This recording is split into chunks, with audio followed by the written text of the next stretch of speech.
માર્ગ અમને કોણ ચીંધશે, ભટકીશું અમે વારંવાર.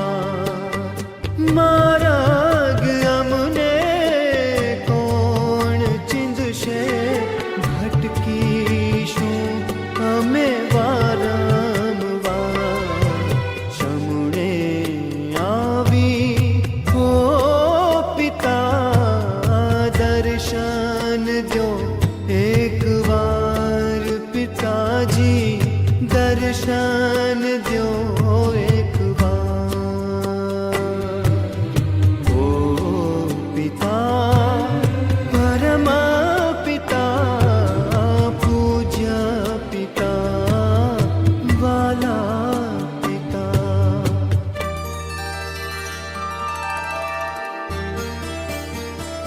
ઓ વાલપ હૈયા કેરું તમારું, મુજ અંતરમાં વહેતું. મનડું અમારું ક્યાંય ન લાગે, તમને સદાએ ઝંખતું. તમારા ચીંધ્યા માર્ગે